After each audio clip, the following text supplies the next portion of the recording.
حضرت ابو ہریرہ رضی اللہ تعالیٰ عنہ فرماتے ہیں کہ جنگ کا موقع تھا تو سینکڑوں لوگ تھے جنگ کے اندر، تو فاقے کی کیفیت آ گئی تو میرے پاس ایک ڈبہ تھا جس میں میں نے کھجوریں بند کی ہوئی تھی۔ کہتے ہیں بہت سارے لوگوں نے کہا بھی کہ ذرا دکھاؤ کیا ہے، تو میں نے کوئی نہیں دکھایا۔ فرماتے میرے پاس ایک ڈبہ تھا، اس میں کھجوریں تھیں، تو کئی لوگوں نے کہا بھی تو میں نے نہیں قریب آنے دیا، تو پھر مجھے رسول کریم صلی اللہ علیہ وسلم نے فرمایا ابو ہریرہ تیرے پاس کیا ہے؟ تو میں نے کہا حضور میرے ڈبے میں کھجوریں، اس برتن میں کھجوریں۔ حضور نے فرمایا ادھر لانا۔ کہتے ہیں میں لے کے آیا تو حضور نے فرمایا اسے الٹ۔ کہتے ہیں میں نے الٹی تو میں نے گنی تو 21 کھجوریں نکلی، ٹوٹل 21 کھجوریں۔ میں کہہ چکا ہوں کہ آج امت کا بڑا مسئلہ یہ ہے کہ دولت کی کمی نہیں، برکت کی کمی ہے، انسانوں کی کمی نہیں، اتحاد کی کمی ہے۔ آج ایسا نہیں کہ ہمیں باتیں نہیں ہیں، ہمیں سمجھ نہیں ہے، آج باتوں کی سمجھ کی اس کی کمی نہیں، مسئلہ تو یہ ہے کہ عمل کا رستہ مفقود ہو گیا۔ کھجوریں کہتے ہیں 21 نکلی، تو حضور نے اس ڈبے پہ اپنا دست مبارک رکھا۔ حضور نے فرمایا بلا لشکر والوں کو کھجوریں کھلائیں۔ کہتے ہیں 10 لوگ آتے رہے، کھجوریں نکلتی رہی، لوگ کھاتے رہے۔ حضرت ابو ہریرہ فرماتے ہیں راج کے کھائیں صاحب نے، اور جب میں نے پلٹ کے دیکھا تو ابھی بھی کھجوریں باقی تھیں۔ حضرت ابو ہریرہ رضی اللہ تعالیٰ عنہ فرماتے ہیں وہ 21 کھجوریں تھیں، اتنے سارے لوگ کھا گئے، تو میں ذرا پلٹ کے دیکھ رہا تھا کہ میرے ڈبے میں کیا رہ گیا، ٹفن میں کیا رہ گیا، پیچھے کیا بچا ہے۔ تو کہتے ہیں جب میری وہ کیفیت دیکھی نا بار بار دیکھنے کی، تو رسول کریم مسکرائے، اور حضور نے مسکرا کے فرمایا ابو ہریرہ پریشان نہ ہو، بس اسے کبھی الٹنا نہ، نکالتے رہنا اور کھاتے رہنا۔ حضور نے دست مبارک لگایا، فرمایا الٹنا نہیں، نکالتے رہنا تو کھاتے رہنا۔ حضرت ابو ہریرہ کہتے ہیں حضور کا وصال ظاہری ہونے تک میں نکالتا رہا، کھاتا رہا، کھجوریں ختم نہیں ہوئی۔ کہتے ہیں صدیق اکبر تخت پہ بیٹھے، وہ لوگوں میں کھولتا رہا، میں کھاتا رہا، وہ ختم نہ ہوئی۔ اب تنگی یہ داماں پہ نہ جا، اور بھی کچھ مانگ۔ کہتے ہیں دور آیا سیدنا فاروق اعظم کا، میں نے 12 سال، بتاؤ اس کے نیچے کون سا باغ لگا تھا کھجوروں کا، بس ایک دست مصطفیٰ ہے نا جو لگ گیا ہے۔ یہ وجود اتنا متبرک ہے، اتنا برکت والا۔ حضرت ابو ہریرہ رضی اللہ تعالیٰ عنہ فرماتے ہیں سارا دور حضرت عمر کا میں نے کھجوریں نکالی اور کھائیں۔ فرماتے ہیں دور آیا سیدنا عثمان غنی کا، 12 سال کے لگ بھگ، 10 سال کے لگ بھگ، پھر وہ کھجوریں میں نکالتا رہا، میں کھاتا رہا۔ فرماتے ہیں حضرت عثمان غنی جس دن شہید ہوئے، میرے گھر میں چوری ہوئی، کیونکہ اس دن مدینہ منورہ میں حالات بڑے عجیب تھے۔ کہتے ہیں چوری ہوئی تو میرا وہ ٹفن بھی چوری ہوا، میرا وہ ڈبہ بھی چوری ہو گیا۔ فرماتے ہیں وہ چوری ہوا تو کھجوریں ختم ہوئی، ورنہ مجھے لگتا تھا کہ قیامت تک نکلتی رہیں گی اور لوگ کھاتے رہیں گے۔ بخاری مسلم ہے۔ کہتے ہیں جب خندق کی جنگ ہو رہی تھی نا، غربت بڑی تھی، قحط بڑا تھا، صحابہ پریشان تھے، 2 3 پتھر پیٹ پہ باندھے ہوئے۔ میں حضور کو دیکھ کے گھر آیا تو زوجہ سے کہا بھلی مانس کچھ ہے کھانے کی؟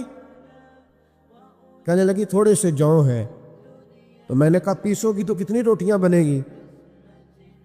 کہنے لگی 2 3 4 بن جائیں گی۔ کہنے لگے سالن۔ تو زوجہ کہنے لگی اگر وہ بکری کا بچہ ذبح کرو تو 3 4 بندوں کا سالن بھی بن جائے گا۔ کہتے میں نے اسے ذبح کیا، بیوی سے کہا تو جاؤ پیس۔ کہتے میں نبی کریم کی بارگاہ میں حاضر ہوا صلی اللہ علیہ وسلم، حضور کی خدمت میں۔ زوجہ کہنے لگی کان میں کہنا حضور کے سارے نہ آئے، جس طرح لیڈروں کے کھانے اندر ہوتے ہیں علیحدہ، اور جو نعرے لگا رہے ہوتے ہیں نا سویر سے انہیں ڈبہ ملتا ہے، لیکن وہ پھر بھی نعرے لگاتے ہی رہتے ہیں۔ مجھ پہ الزام لگنے لگا ہے کہ آپ سیاست دانوں کو ہر جمعے میں رگڑا دیتے ہیں، تو میں کہ انہوں نے صحیح کار چھوڑو پھر اسی مڑ جانے انواع کو سیانے ہو جائیں۔ یہ سیانے نہیں ہو رہے، ہمیں بات کرنے کی بھی اجازت نہیں۔ شعر کہہ دیتا ہوں کہ ہم آہ بھی کرتے ہیں تو ہو جاتے ہیں بدنام، وہ قتل بھی کر دے تو چرچا نہیں ہوتا۔ انہوں نے نہ کدے پوچھے جی، سامنے آنکھیں جی چوپ رہو۔ لیکن بھائی یہ اس ممبر کا تقاضا ہے، میرے امام اعظم کا فتویٰ ہے، جو عالمی حالات سے باخبر نہ ہو وہ جمعے کا خطبہ نہ دے۔ وہ جو رٹی رٹائی باتیں ہم سے نہیں ہوتی، اس لیے کہ جلال بادشاہی ہو یا جمہوری تماشا ہو، جدا ہو دین سیاست سے تو رہ جاتی ہے چنگیزی۔ حق بات انشاءاللہ ہو رہی ہے اور ہوتی رہے گی، اور بات صاف ستھری ہے۔ اگر کوئی بات ایسی ہوگی تو وہ بات اگر غوث پاک اپنے خطبہ جمعہ کے اندر کہہ سکتے ہیں کہ میں ظالموں کو حکمران نہیں بننے دوں گا، تو ہم تو ان کے نوکر ہیں نا، پھر ہم قادری کیسے ہوئے اگر غوث پاک کے طریقے پہ عمل ہی نہ کریں تو؟ اس لیے مہربانی کرے ہمیں کوئی شخص ایسا مشورہ نہ دے، بلکہ کئی دفعہ ظلم ہوتا ہے، جب کوئی مشورہ دیتا ہے تو اور تیز ہونے دل کرتا ہے، اس لیے مہربانی کرے ایسی کوئی مشاورت نہ کرے۔ بالکل جو غلط بات کرے گا اس پہ ہم بولیں گے، اور آہستہ آہستہ نہیں، کھل کھلا کے بولیں گے، بالکل بولیں گے، اس لیے کہ اللہ نے زبان دی ہے، وہ کسی وڈیرے کے قدموں میں بیٹھنے کے لیے نہیں دی، وہ رسول اللہ کے ترانے پڑھنے کے لیے دی ہے۔ ترانے پڑھنے، اگر حضرت بلال رسیوں میں بند ہو کے اور ابو لہب اور عتبہ اتیبہ اور عبداللہ بن جدعان اور امیہ بن خلف جیسے لوگوں کے بیچ کھڑے ہو کے کہہ سکتے ہیں نہیں بات جو سچی ہے وہ کی جائے گی، تو ہم ممبر رسول پہ بیٹھ کے نہیں کہہ سکتے؟ اپنے لیے خفا مجھ سے ہے بیگانے بھی ناخوش، میں زہر حلال کو کبھی کہہ نہ سکا کن، میں کہتا ہوں وہی بات سمجھتا ہوں جسے حق نے ابلہ مسجد ہوں میں توحید کا فرزند۔ اس لیے کوئی شخص یہ نہ سمجھے، ہاں یہ بات علیحدہ ہے کہ ہمارا سیاسی ایجنڈا کوئی نہیں، ہمارا ایجنڈا رسول اللہ کی نوکری ہے صلی اللہ علیہ، سیاسی ایجنڈا کوئی نہیں۔ اللہ کے فضل کی محبت تو سیاست کا چلن چھوڑ دیا، ہم اگر عشق نہ کرتے تو حکومت کرتے، وہ بات علیحدہ ہے۔ بہرحال عام دام برسر مطلب حضرت جابر ابن عبداللہ رضی اللہ تعالیٰ عنہ کہتے زوجہ نے کہا کان میں کہنا، میں نے کان میں جا کے کہا حضور 2-4 بندوں کی روٹی ہے آ جائیں کھانا کھا لیں۔ وہ والا رنگ نہیں تھا نا کہ لیڈروں کا کھانا اور کارکنوں کا کھانا چلو اور گل کر لینے آپ، پیران دی یخنی تے روٹیاں پہ ہو کے کہندے حضرت جی بیمار نے تے مرید لنگر کھانے دے جی شفا ہے، تے میں کہا تو بھی کھا مار تینوں بھی شفا ہو جائے گی، تو اپنے لیے تے چوری پکائی اندر، یہ رنگ وہاں نہیں تھا۔ میرے نبی پاک سید عالم صلی اللہ تعالیٰ علیہ وسلم کے کان میں کہا حضور 4-5 بندوں کی روٹی ہے، حضور باہر نکلے خندق سے، باہر نکل کے فرمایا چلو بھئی سارے، جابر نے کھانا پکایا ہمارا۔ حضرت جابر کہتے میں نے دوڑ لگائی گھر آ گیا، اور میں نے کہا تجھے تیری مار ہوئے، حضور تو 1000 سے زیادہ بندہ لے کے آ رہے، تو کہتی تو نے کہا نہیں تھا نبی پاک سے 4-5 بندوں کا ہے۔ حضرت جابر کی زوجہ کا عقیدہ سنو، کہنے لگے میں نے تو کان میں کہا تھا، دوسرے نے سنا بھی نہیں، وہ تو حضور نے کہا سارے چلو، تو کہتے زوجہ مجھے تسلی دینے لگی، کہنے لگی بس پھر جو نبی آ رہے ہیں وہ انتظام بھی کرائیں گے، جو آ رہے ہیں وہ انتظام بھی کرائیں گے۔ کیا کہا مولانا حسن رضا نے، قلم توڑ دیے، کہنے لگے آج جو عیب کسی پر نہیں کھلنے دیتے، آج جو عیب کسی پر نہیں کھلنے دیتے، ارے کب وہ چاہیں گے میری حشر میں رسوائی ہو، دل میں ہو یاد تیری کوچائے تنہائی ہو، پھر تو خلوت میں عجب انجمن آرائی ہو۔ کہتے حضور آئے 1000 سے زیادہ کا لشکر لے کے، اور مجھے فرمانے لگے روٹیاں نہ پکانا، پہلے آٹا میرے پاس لاؤ، اور چولہے سے کھانا نہ اتارنا، مجھے لے جاؤ۔ کہتے میں نے سالن بھی پیش کیا، روٹیاں بھی، حضور نے تھوڑا سا لواب دہن آٹے میں ڈال دیا، لواب دہن، تھوڑا سا لواب دہن ہنڈیا میں ڈال دیا، فرمایا اب نکالتے جاؤ اور کھاتے جاؤ، میرا جوتا ہو گیا اب نکالتے جاؤ۔ حضرت جابر ابن عبداللہ کہتے ہیں 1400 بندے نے کھایا، ہمیں نہیں پتا روٹیاں کدھر سے آئی، اتنی برکت ہوئی پتہ نہیں کدھر سے آئی، سالن پتہ نہیں کدھر سے آیا۔ کہتے ہیں سارے سیر ہو کے کھا لیا، تو فرمایا چلو بھی جاؤ جا کے کام کرو، مجھے فرمانے لگے اب تو بھی کھا، آجا بچے بھی بلا۔ کہتے سب نے کھایا، حضور اٹھ کے جانے لگے تو فرمایا ذرا روٹیاں دیکھ پہلے زیادہ تھی کہ اب زیادہ ہے، ذرا دیکھنا سالن پہلے زیادہ تھا کہ اب زیادہ ہے، تو میں نے کہا نہیں حضور پہلے سے زیادہ ہے، میرے محبوب کے تبرک میں اتنی برکت ہے۔ تو حضور کے وجود سے جو چیز لگ جائے تو اسے قیمتی نہیں سمجھتا؟ کہاں بیٹھ کے دین پڑھا ہے؟ یا ہمیں سمجھا لے یا پھر ہم تجھے سمجھائیں، صحیح تینوں سمجھائیے تو صحیح کر کے سمجھائیے، تو ان لوگوں کو گمراہ کرتے ہو، اتنا غلط نظریہ، اس قدر غلط ہو۔ میں نا غار ثور پہ چڑھنے لگا تو مجھے وہاں ایک نیچے صاحب مل گئے, کہنے لگے اتنے کی لین چلے ہو. میں کہا تینوں اسی اتھوں بھی نہیں پوچھ کے آئے جدو کرو آئے ہیں, اتھوں بھی نہیں تینوں پوچھنا بے لیا, تو غلط فہمی دا شکار ہے. کہنے لگا وہ تو حضور تو کام سے گئے تھے, آپ کو کیا کام ہے؟ میں کہ ایسے لئے ٹائم نہیں تیرے نال گل کرن دا, اس وجہ سے کہ سانوں تے غار ثور پہ یاد آؤندی ہے. واپس آ گئے, عام آدمی تھا خیر, وہ کہیں سے آیا ہوا تھا, اردو بولتا تھا. تو میں ایک عمرہ کرنے کے لیے جارانہ سے واپس آیا تو طواف ہم کر رہے تھے, وہ بھی مجھے نظر آ گیا دوڑتا ہوا. میں انہوں آواز مار لی, میں کیا حضرت حاجرہ تے پانیاں سے دوڑیا سن تے تو کا تو چھالا ماری پھر دے, او بیائی کولر تے جا بھی آرام کر جا کے. کہندے نہیں انہاں دی ادا تے ادا کرنی ہے. تو میں کہ اگر تو حضرت حاجرہ دی ادا کرنی تے اسی حضرت ابو بکر صدیق دی ادا کرنی. عجیب آدمی ہے بھائی تو, عجیب بات ہے, لوگوں کا فلسفہ اپنا اپنا, اور پھر پکڑے ہم کہ اس بندے کو جو جواب نہ دے سکے. ایسا نہ کرو, یہ زیادتی ہے, امت کو اکٹھا کرو. اتفاق یہ مجھ سے سوال کئی جمعے سے ہو رہا تھا. میں اصل میں نا ان موضوعات کو چھیڑتا نہیں, میری طبیعت اور ہے, لیکن کوئی بندہ یہ نہ سمجھے کہ ہمیں جواب نہیں آتا. یہ سوال اٹھا تھا, کوئی یہ نہ سمجھے کہ ہمیں جواب اللہ کے فضل سے, اللہ کے فضل سے. یہ قرآن مجید پڑھا ہے, یہ مسجد ہے, یہ جمعے کا دن ہے. ہم بات صرف وہ کرتے ہیں جس میں ضمیر اجازت دیتا ہے, اس لیے کہ سدا تو نہیں نہ رہنا, پتہ نہیں صبح اٹھ سو کے اٹھنا ہے کہ نہیں اٹھنا, تو قوم کو گمراہ کر کے دین کے نام پہ جانا کدھر ہے. اس لیے بھائی خیال ہوتا ہے کہ تم لوگوں کو خراب نہ کرو, ہم تو چاہتے ہیں امت اکٹھی ہو جائے, لیکن یہ ظلم کرتے ہو جب چھیڑو گے کسی کو تو پھر تو اس کا حق بنتا ہے نا وہ بولے.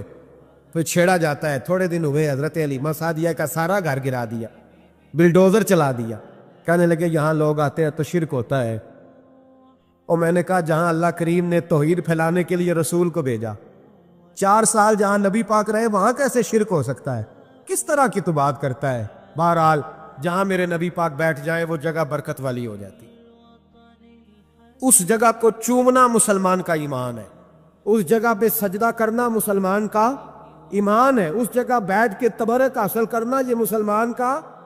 میں تو پہلی دفعہ ریاض الجنت میں داخل ہوا تو میرے ساتھی کہنے لگے کیا ہوا؟ میں کہا ادھر آؤ, لوکاں نوں اگے جا کے ملنی, سانو ایتھے ہی لب گئی جے, روزہ تم من ریاض الجنہ. باہر حدیث لکھی ہے, حضور نے فرمایا جو یہاں آ گیا وہ جنت میں آ گیا. یہ ہے عرض جنت, یہ طیبہ کی زمین ہے, جنت بھی یہی, مال کے جنت بھی یہی ہے. ایک بات اور کرنی ہے, بڑی ضروری ہے, میری بھی اور آپ کی بھی ذمہ داری ہے, اس کو بھی ضرور کرنا چاہتا ہوں. سن لیں, محمود غزنوی نا گزر رہے تھے, یہ آپ نے نا میری طرف دیکھنا ہے, یہ بات سنتے ادھر دیکھو, خاص اہم مسئلہ ہے, اس پر بڑا ضروری ہے آپ کا متوجہ رہنا. محمود غزنوی کہتے ہیں میرے دل میں خیال آیا کرتا تھا ہمیشہ کہ میں واقعی سبکتگین بادشاہ کا بیٹا ہوں یا معاذ اللہ میرا باپ کوئی اور ہے. اور ایک خیال مجھے آتا تھا کہ قیامت واقعی قائم ہوگی, شک رہتا.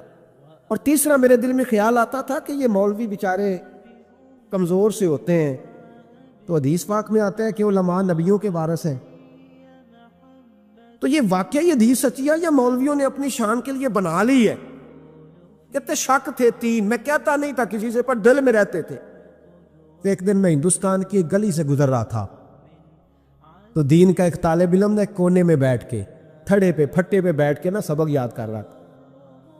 اسے جب سبق بھول جاتا نا, تو ایک ہندو کھتری کی دکان تھی, اس کے اندر چراغ جل رہا تھا اور ایک چھوٹا سا روشن دان تھا, اینٹ نکلی ہوئی تھی, وہاں سے نا ایک کرن باہر آ رہی تھی روشنی کی.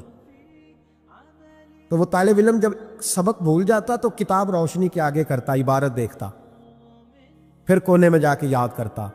محمود کہتے ہیں مجھے بچے کا ذوق بڑا اچھا لگا, میں نے اسے بلایا, میں نے کہا بچے تم لالٹین کیوں نہیں خریدتے؟ تو کہنے لگا میں یتیم ہوں اور رسول اللہ کا دین پڑھنا میرا شوق ہے, مدرسے میں پڑھتا ہوں پر غربت ہے, لالٹین نہیں.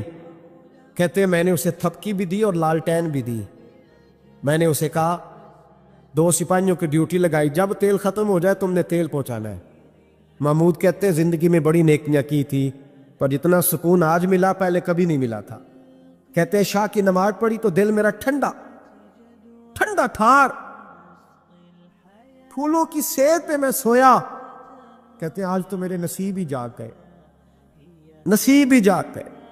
کہتے سارا شہر ایسے جیسے پھولوں کی طرح مہک رہا ہے. کہتے میں کیا دیکھتا ہوں کہ خواب میں میرے رسول تشریف لے آئے.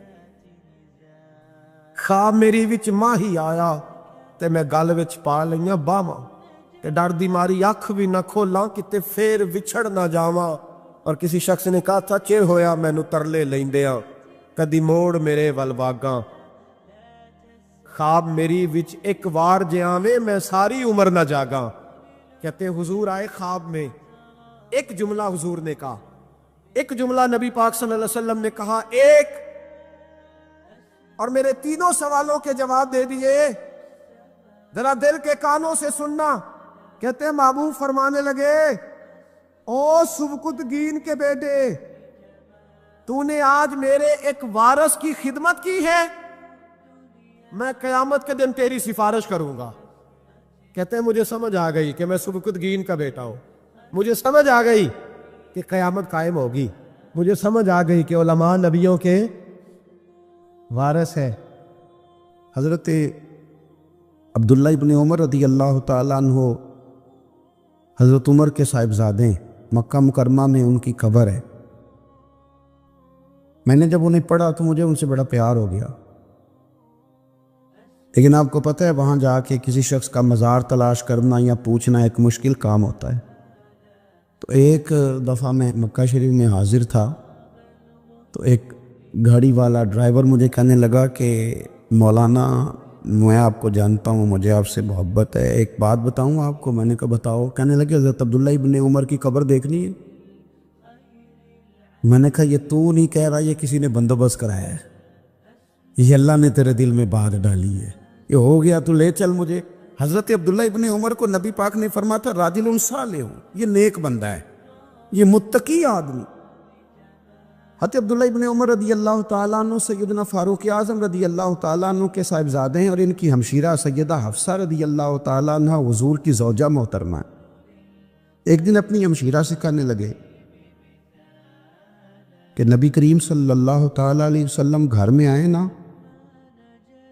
اور اگر حضور غم امت میں پریشان نہ ہوں, طبیعت کو حشاش بشاش دیکھو, تو ذرا پوچھنا تو صحیح حضور کا میرے بارے میں کیا خیال ہے, پوچھنا تو صحیح کہ کریم کی بارگاہ میں میرا کیا مقام ہے, میرے بارے میں حضور کیا فرماتے.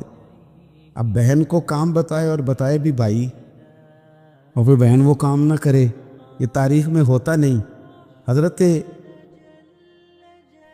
عمر فاروق رضی اللہ تعالیٰ عنہ کی صاحبزادی ام المومنین رضی اللہ تعالیٰ عنہ فرماتی ہیں کہ میں تو بس منتظر تھی. انہوں نے تو کہا تھا نا کہ اگر تم حشاش بشاش دیکھو تو بات کرنا, لیکن حضور تشریف لائے, میری باری تھی, میرے گھر تشریف لائے, کھانا پیش کیا تو فوراً میں نے عرض کی حضور ایک بات پوچھنی تھی.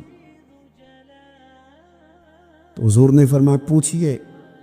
میں نے عرض کی حضور میرے بھائی عبداللہ ابن عمر کے بارے میں آپ کا کیا خیال ہے؟ نوجوانوں میری بات پہ غور کرنا, میرے بھائی کے بارے میں آپ کا کیا خیال ہے؟ تو نبی کریم صلی اللہ تعالیٰ علیہ وآلہ وسلم نے میری طرف دیکھا, اور پھر حضور زیر لب تھوڑا مسکرائے. اور بریلی کے امام کہتے ہیں کہ حضور مسکرا دیتے تھے نا تو جو بڑا دکھی ہوتا تھا وہ بھی ہنس پڑتا تھا. اب سوال پیدا ہوتا تھا کہ پھر تو اس مسکراہٹ کے لیے انتظار کرنا پڑتا ہوگا کئی مہینے کہ حضور مسکرائیں تو رونے والے ہنسیں. تو اعلیٰ حضرت فرماتے نہیں, انتظار نہیں کرنا پڑتا, یہ مسکراتے رہنا تو حضور کی عادت ہے. جس کی تسکین سے روتے ہوئے ہنس پڑے اس تبسم کی عادت پہ لاکھوں سلام.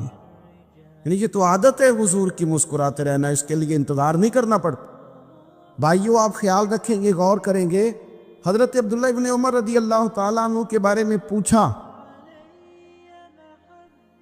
تو سیدہ فرماتی ہیں کہ نبی کریم صلی اللہ تعالیٰ علیہ وسلم نہ زیر لب مسکرائے اور فرمایا حفصہ تیرا بھائی ہے تو اچھا, لیکن میں نے سنا ہے کہ عشاء کی نماز پڑھتا ہے تو فجر تک سویا ہی رہتا ہے.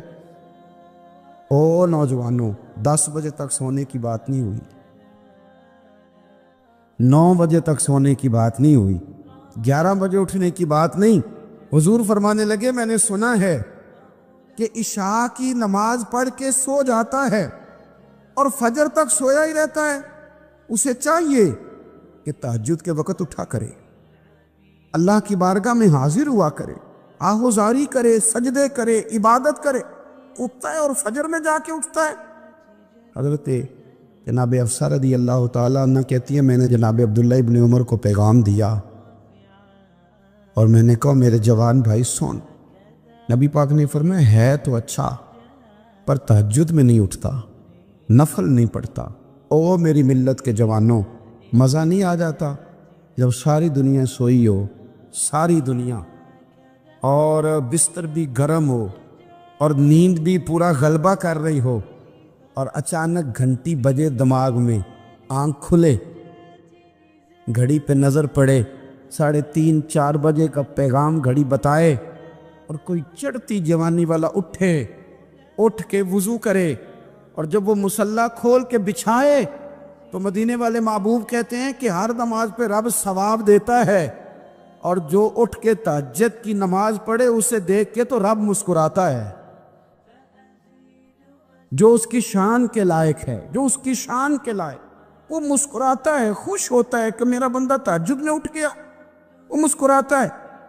کاش ہماری صبحیں کبھی اپنے مالک کے نام ہو جائیں، کاش کہ صبح حضرت ابو الحسن رحمۃ اللہ تعالیٰ علیہ حضرت معاذ ابن جبل رضی اللہ تعالیٰ عنہ کے پاس بیٹھا کرتے تھے، فرماتے ہیں ان سے جو پیار بڑھا تو پھر میرا مصلی سے بھی بڑھ گیا۔ تابعی ہیں، فرماتے ہیں صحابی رسول سے محبت ہوئی تو ذکر سے بھی ہو گئی، پھر درود شریف سے بھی ہو گئی، محبت ان سے بڑھی تو پھر اللہ نے مسجد کا پیار بھی بڑھا دیا۔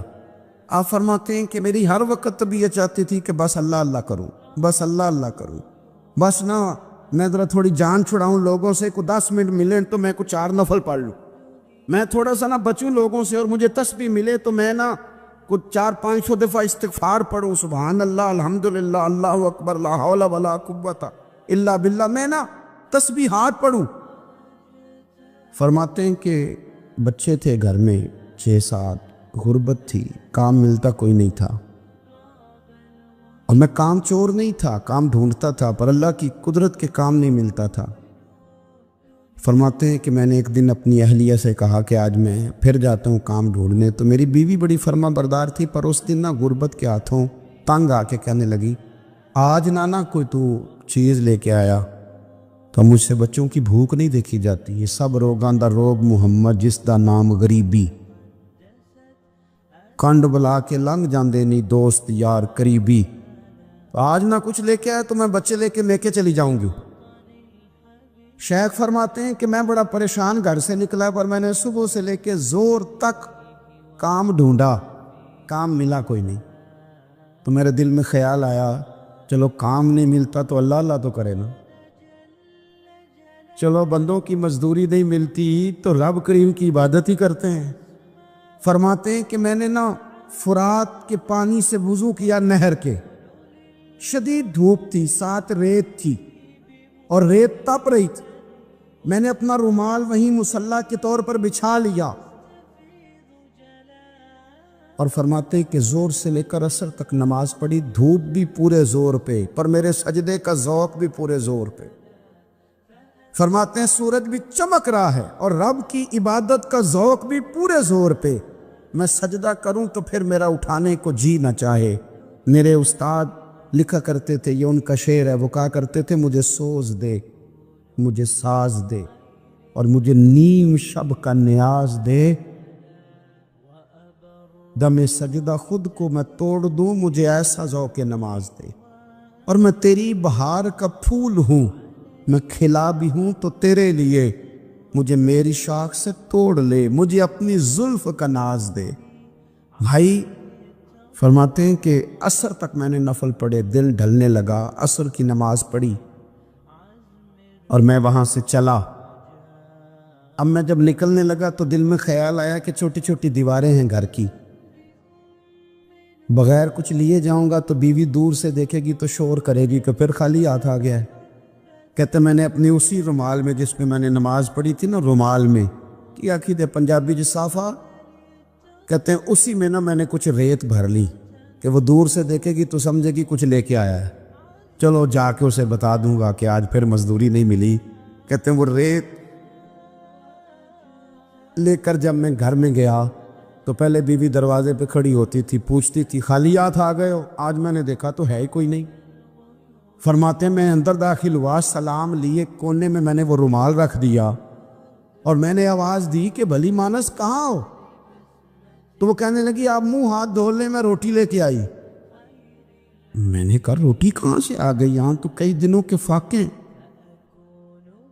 تو کئی دنوں کی غربت ہے, یہاں تو اس گھر میں تو فقیری ہے. فرماتے ہیں کہ وہ روٹی لے کے آئی اور اس وقت کی جو موجودہ نعمتیں تھیں, سمجھ لیں سلاد, اچار, ہر چیز ساتھ لائی. میں نے کہا کہ بچے کہاں گئے؟ کہنے لگی وہ کھانا کھا کے کھیلنے گئے, آپ کھانا کھا لیں آ جاتے. کھانا اس نے چن دیا. میں نے حیرت انگیز لہجے میں ساری نعمتیں اپنے دسترخوان پہ دیکھ کر کے بیوی سے پوچھا یہ کہاں سے آیا کھانا؟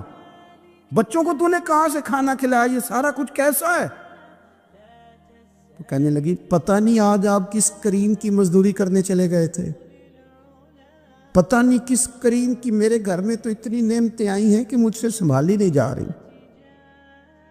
اتنا اناج ہے, اتنا گندم ہے, کس کریم کے دروازے آج چلے گئے تھے؟ یہ کہتے کہتے وہ اٹھی اور اٹھ کر کے کہنے لگی پہلے بڑا کچھ آیا تھا, اب کیا لے آئے ہو؟ اور جا کر کے نا اس نے وہ ریت والا رومال کھولا. کہنے لگے میں تو لے کے آیا تھا ریت, تو میرے رب نے اسے بھی سونے اور ہیرے بنا دیا تھا. جب آپ کی توجہ اللہ کی جانب, میرے نبی پاک صلی اللہ تعالی علیہ وسلم نے فرمایا ہر چیز اپنے رب سے مانگ, ہر چیز مانگ, ہر چیز مانگ. یا رسول اللہ کیا کچھ؟ میرے محبوب نے فرمایا تیرے گھر میں نمک بھی ختم ہو جائے تو وہ بھی اپنے رب سے مانگا کر. تو مانگنا, وہ تجھے دے گا, تو اس کی بارگاہ میں کشکول طلب دراز تو کرنا. اور ترمذی شریف میں عجیب لفظ ہیں, رسول کائنات نے فرمایا, رب کریم فرماتا ہے جب میرا بندہ ہاتھ اٹھاتا ہے نا تو مجھے حیا آتی ہے کہ میں خالی کیسے لوٹا دوں اس کے. اتنے بڑے بادشاہ کی بارگاہ میں, او بھائی لوگوں سے عزتیں تلاش کرتے ہو تو وہ کیا تمہیں عزت دیں گے؟ وہ تو کل اچھا کہتے ہیں پرسوں برا کہنے لگ جاتے ہیں. لوگوں کے سامنے گڈ بک میں آنا چاہو گے تو وہ تو سویرے تمہارے بارے میں کچھ کہیں گے, شام کچھ اور کہیں. اپنی روحانی زندگی آباد کریں, اپنے مصلح کو وقت دیں, اور دنیا سے چھپ کر اس موبائل کو بند کر کے اور اپنے آپ سے بھی چھپ کے اور تنہا ہو کے چھپا کے سارا کچھ اپنے آنسو اپنے رب کی بارگاہ میں پیش کریں, اس کے حضور حاضری دیں. سنو نا ترمذی کی حدیث اور اسے یاد رکھنا. نبی پاک علیہ السلام نے فرمایا اپنے دکھ لوگوں کے سامنے نہ بیان کرنا, سیٹھوں نوابوں کو نہ بتاتے پھرنا, دنیا داروں کے سامنے جا کے نہ رونا کہ میں تکلیف میں ہوں. فرمایا اگر دنیا داروں کو دکھ بتاؤ گے رب تمہیں کبھی غنی نہیں کرے گا. اور لوگ ہیں کہ الٹا مذاق اڑائیں گے. آپ کی جس سے بڑی پکی یاری ہے نا, پکی, وہ تب تک پکی ہے جب تک آپ نے 50,000 مانگا نہیں. اور جس وقت آپ نے کہہ دیا کہ میں مجبور ہوں میری مدد کر, تو پھر ختم ہو گئی دوستی. لوگوں کے تعلقات آپ کے ساتھ تب تک ہیں جب تک آپ ان سے کوئی ضرورت وابستہ نہیں کرتے. کریم محبوب فرمانے لگے بندوں کے سامنے دکھ نہ بیان کرنا, اللہ تجھے کبھی غنی نہیں کرے گا. تو اپنے دکھ اپنے رب کو بتا, تو دعائیں مانگ, تو اس کی بارگاہ میں حاضر ہو, تو اس کے حضور عرض کر. فرمایا اپنے دکھ اپنے رب کو بتا, وہ جلدی کرے یا دیر سے کرے تجھے ساری دنیا سے بے نیاز کر دے گا, تجھے کسی کا محتاج نہیں رہنے دے گا. اپنے مصلح کو اپنی دعاؤں, ایک بزرگ فرماتے ہیں میں نے دعا مانگنے کا طریقہ اپنی بیوی سے سیکھا ہے. دعا مانگنے کا طریقہ اپنی, سیکھنے والے تو اپنے بچوں سے بھی سیکھ لیتے ہیں, سیکھنے والے تو ہر ایک سے سیکھتے ہیں. وہ کہتے ہیں میں نے دعا مانگنے کا سلیقہ اپنی بیوی سے سیکھا ہے. حضرت وہ کس طرح؟ فرمانے لگے میری بیوی نے نا مجھے کوئی کام بتایا, کچھ پیسوں کی ضرورت کے لیے کہا, تو میں نے اسے کہا کہ بھئی ابھی میرے پاس نہیں ہے, کچھ دنوں میں آتے ہیں تو میں دے دوں گا. عورتوں کی عادت ہوتی ہے وہ بار بار یاد کراتی ہیں. 2-4 دنوں کے بعد پھر اس نے کہا حضرت وہ میں نے کہا تھا کچھ پیسے, میں نے اسے کہا کہ ابھی میرے پاس نہیں ہے، کچھ دنوں میں ملتے ہیں تو میں تمہیں دے دوں گا۔ اس نے کچھ دنوں کے بعد پھر کہا حضور وہ میں نے کچھ پیسے کہے تھے۔ فرماتے میں نے ڈانٹ دیا، میں نے کہا کہ کیا تو روز مجھے شرمندہ کرتی ہے، کہا نا میرے پاس نہیں ہے، ہوں گے تو دے دوں گا، تو روز یاد کراتی ہے۔ فرماتے ہیں اس نے پہلے تو میری ڈانٹ کو سہا، پھر میرے سخت جملوں نے اس کی آنکھوں میں آنسو پیدا کر دیے، پھر اس نے اپنے آنچل میں اپنے اس دکھ کو سمیٹا، اور پھر اس نے ایک جملہ کہا تو میں رو پڑا، اور مجھے اپنے رب سے مانگنے کا طریقہ آ گیا۔ مجھے کہنے لگی حضرت جی آپ نے ڈانٹ دیا، میں نے سہ لیا، پر آپ ہی میرے شوہر ہیں، بتائیں نا آپ سے نہ کہوں تو میں کس سے جا کے کہوں۔ فرماتے ہیں میں رو پڑا، اور میں کھل کے رویا، اور میں تڑپ کے رویا، اور پھر میری سسکیاں بند گئیں۔ تو مجھے کہنے لگی آپ کو کیا ہوا؟ میں نے کہا مجھے بھی دعا مانگنی آ گئی ہے۔ جب میں اسے کہوں گا نا اللہ تو ہی میرا رب ہے، میں تجھ سے نہ کہوں تو میں کس سے جا کے کہوں؟ میں کیوں کسی بندے سے سوال کروں؟ میں کیوں کسی دنیا دار سے کہوں؟ میں تیرے بندوں کا، نیک بندوں کا وسیلہ لے کے تیرے محبوب کی غلامی